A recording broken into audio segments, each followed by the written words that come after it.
যেই 5ই আগস্ট সারা বাংলাদেশে কোনো মিছিল বেরোতে পারছে? গাজীপুর থেকে লক্ষাধিক লোকের একটি মিছিল ঢাকায় প্রবেশ করেছে। সবাই অলিতে গলিতে মুখিয়েছিল বের হবে। তার পরবর্তী পর্যায়ে আন্দোলন সংগ্রাম নিয়ে রাজপথে মানুষ নামছে। তো আমরা বলবো এই যে জুলাই অভ্যুত্থান, এত কষ্ট করেছি, এত নিজে কি পেয়েছি কিছু সমন্বয়করা হাজার হাজার শত শত কোটি টাকা, কয়েকজন উপদেষ্টা হয়েছে, উপদেষ্টা হয়ে মানুষের কথা বলছে না, একান্তই তাদের ব্যক্তিগত এজেন্ডা বাস্তবায়ন, শত শত কোটি টাকার বাণিজ্য, দুর্নীতি, পদ বাণিজ্য, তদবির বাণিজ্যের বাইরে এরা কিছু করে না। সো আমি বলবো যে সমন্বয় ঠিক আছে, সমন্বয়করা লুটপাটে কেন জড়িত হবে, এই ধান্দাবাজি কেন জড়িত হবে? আর উপদেষ্টারা দিচ্ছে ওরা কি কাজ করছে? নাহিদ 6 মাস থেকে কোনো প্রকার ছাত্রদের জন্য যেমন 2-3টা দাবি মুক্ত। একটা দাবি হচ্ছে আপনার সংস্কার কাজটা জরুরি, যারা আহত হয়েছে তাদের পুনর্বাসন, যারা নিহত হয়েছে তাদের ক্ষতিপূরণ, এবং তৃতীয় যে বিষয়টি সেটা আওয়ামী লীগের বিচার। কোনো কিছুই করতে পারে নাই, একান্তই রাষ্ট্রীয় প্যাট্রোনাইজিংয়ের মাধ্যমে তারা ওখান থেকে এই ছেড়ে দিয়ে একটি রাজনৈতিক দল তৈরি করেছে রাষ্ট্রীয় প্যাট্রোনাইজিংয়ে, এবং সেই এখন বিভিন্ন কায়দায় বিভিন্ন অপরাস্তা ব্যবহার করে ক্ষমতায় যাওয়ার একটি অপরাস্তা চালাচ্ছে বলে আমার মনে হচ্ছে।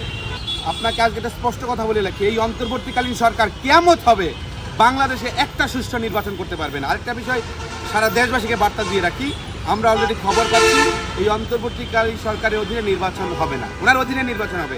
এই ক্ষমতার প্রেক্ষাপট কতিপয় কিছুদিনের মধ্যেই সেনাবাহিনী দখলে নেবে, একটি ক্রু হবে, এবং সেই সেনাবাহিনীর অধীনেই বাংলাদেশে নির্বাচন হবে। আপনি হলফ করে আমি বলতে পারি, আমরা নির্বাচন কমিশন বহু জায়গায় কথা বলেছি, ইন্টারনাল রাষ্ট্রের কিছু বিষয় তো আমরা জানি, এই সরকারের অধীনে নির্বাচন হবে না। একটা নির্বাচন এই সরকারের অধীনে সম্ভব নয়। সেনাবাহিনী ক্রুয়ের মাধ্যমে ক্ষমতা দখল করবে এবং তার পরবর্তী পর্যায়ে দীর্ঘদিন থাকবে। এত নির্বাচন যারা বলছে নির্বাচন এখন বাংলাদেশে হবে না, এবং সেনাবাহিনী সম্পূর্ণ নিয়ন্ত্রণাধীনে যখন থাকবে সেই সময় একটা ভয় জাতির মধ্যে আশঙ্কা দেখা দিচ্ছে। সেই আশঙ্কাটা হচ্ছে যে আবার আওয়ামী লীগ পুনর্বাসন হয়, কারণ সেনাবাহিনী যদি ক্ষমতা দখল করে নেয় তারপরে কি হবে? বাংলাদেশ আওয়ামী লীগ আবার পুনর্বাসিত হবে।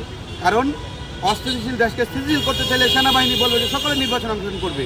তবে ইউনূস সরকারের অধীনে নির্বাচন হচ্ছে না শতভাগ নিশ্চিত, এবং অন্য একটি সরকার, সেইটা মনে করেন গণঅভ্যুত্থান হয়েছে, এখন আবার একটা কু হবে, সেনাবাহিনী ক্ষমতা নেবে, তাদের অধীনে নির্বাচন হবে। আর ইউনূস সরকার একটা চেয়ারম্যানের নির্বাচন দেওয়া সম্ভব না। কিয়ামত হয়ে গেলে সেইখানে কি এর আপনি 14, কি এর 18, কি এর 21, কি এর 24, প্রত্যেক নির্বাচন হচ্ছে আরও ভয়াবহ পরিস্থিতি সৃষ্টি হবে, এবং সারা দেশে ভোট চুরির মহাযজ্ঞ, ভোট ছিনতাইয়ের মহাযজ্ঞ প্রতি জায়গায় প্রতিষ্ঠিত হবে। সো আমি বলবো এই অন্তর্বর্তীকালীন সরকার শতভাগ ব্যর্থ। এটা একটি এনজিও মার্কা সরকার হয়েছে, তাদের বন্ধু বান্ধব ভাই ব্রাদার দিয়ে একটা সরকার গঠন করেছে, যেখানে কোনো রাজনৈতিক নেতৃবৃন্দের অংশগ্রহণ নাই।